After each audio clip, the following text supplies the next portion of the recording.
Alrighty, so today we're gonna take our first look at the brand new DJI O4 air unit. I actually have two quads here, one equipped with the O4 Pro and one equipped with the O3. Now these are both identical builds, so we're gonna run them through their paces and I'm gonna give you my first impressions on whether or not this is worth the upgrade. Let's get started.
Alrighty, so what did you think of that footage between the O4 Pro and the O3 Air unit? Personally, I think the footage is honestly night and day difference as far as image quality goes. I did go ahead and add some Action 5 Pro footage in there as well, just to really convey the point that this is the first time, I would say, in a long time, you really do not need an action camera if you are using the O4 Pro Air unit.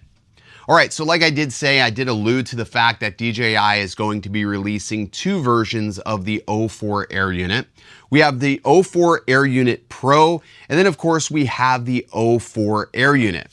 Now there are some key differences between the two that will affect your decision making if you're deciding between either one of these, and I'm gonna go through some of those specifications right now. First things first is the design. The design of each of these air units are very, very different, right down to the air unit and the camera itself. The Air Unit Pro is going to be a much more complete design, and if you look at it, it just looks more complete. It has fins for cooling, it has SD card expansion, it is concealed, meaning that none of the electronics are visible from the outside of the air unit, and the camera itself is much larger. If we look at the O4 Air unit, it is a little bit more minimalistic. It's really designed for super lightweight applications. I would say if you're going to put this into something that is sub 3 inches, the O4 Air unit is going to be the best way to go.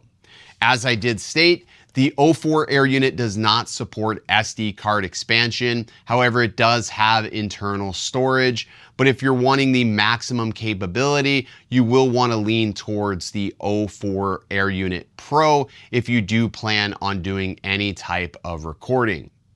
Alternatively, these cameras are pretty similar. However, the Air Unit Pro can record up to 4K 120 frames per second, while the Air Unit just caps out at 4K 60 FPS.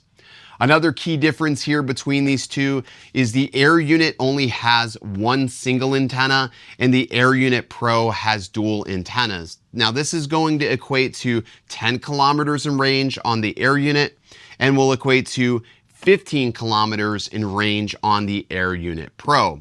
Another key takeaway on these two Air units is the Air Unit itself has a 1/2 inch sensor for the camera, while the Air Unit Pro has a 1/1/3 sensor with an f2.8 aperture. So the Air Unit Pro is really going to give you the most similar quality to that of the Avata 2 and the Action 5 Pro, if I had to say, while the Air Unit's going to come up probably more closely to, let's say, the DJI Action 4 as far as image quality, and still give you that very low latency as well. So latency wise, we're looking at the lowest end of latency of 15 milliseconds. It's between 15 and 20 milliseconds in the race mode. Now you do get 1080p H.265, 100 frames per second back down to the goggles. So it's a very smooth, crisp, refreshing experience when flying. I have to say, I definitely love that. I've had no hinders whatsoever, and it's a very enjoyable experience using the Air Unit Pro. Now, I will test that with the O4 Air unit later on this month when I get some time to put this into a build. But so far, I have to say, I'm pretty darn impressed with the quality coming out of the O4 Air unit. Another nice thing about these units is if you wanted to use, let's say, one of your existing O3 builds, it's pretty much going to be plug and play. Now I have two identical builds here on the table. These are Axis Flying Manta 5 SEs. Now I did not build these. I bought these pre-built from Pyrodrone. And the only thing I ended up having to do was to take my O3 air unit out of this build and then pretty much just plug and play my O4 air unit in place. Well, sort of plug and play. I did have to Dremel out the top mount because the camera is so much bigger on the O4 Air Unit Pro than it is on the O3 Air Unit. It would have hit this top plate, so I did have to do some dremeling. But for the most part, you'll find that this camera system will work pretty effortlessly between your O3 builds currently. You may have to do some minor adaptation, but as more people and more companies start pursuing the O4 Air Unit, you'll start seeing more builds that have a camera mounting hole that closely lines up with the size of this camera, because this camera is huge. Now on the O4 Air Unit Pro, you can record up to 4K, 120 frames per second. You have multiple frame rate options available under the recording settings, and you can still use gyro flow along with electronic image stabilization that's built in, giving you a lot of options if you don't want to run an action camera. Now for these tests, I did have the image stabilization turned off and I did just use gyro flow in the standard color profile, which I thought did really fantastic. I want you to take notice of a couple of things where the O3 used to struggle with was when you were in direct sunlight and the sun was directly in front of you, it would really have a hard time exposing for both the shadows and the highlights. It seems like a lot of that issue has been resolved here on the O4 Pro, which is nice to see. Now that's going to be the same case for the O4 Air Unit as it is for the O4 Pro. Personally, I feel like a lot of people will likely lean more towards the Air Unit Pro versus the O4 Air Unit unless you're going to put this into a smaller 3-inch type of build. Then you're definitely going to want to lean towards this. And again, if you aren't already, be sure you're following on this page because I will be giving away an O4 Air Unit at the end of January. So be sure you're subscribed and drop a comment on this video because that's where I will be selecting one winner that I'll be sending out one of these air units. And it's not limited to just the US, so don't worry about that. But overall, I have to say I'm pretty impressed with the image quality and the performance and just the ease of use. Another nice thing is because we have that enhanced range, I am just using the DJI FPV RC3 for all of my tests. I haven't used any Crossfire or any other receivers whatsoever with these builds to fly these, which I think makes for a much simpler experience. Also, I like to bring my Avata with me when I travel, so to have one RC that can just do it all, along with the set of goggles, I'm using the DJI Goggles 3. And I'll go ahead and put up on the screen basically a breakdown of everything that this will be compatible with, so you know what goggles and RC these units will work with.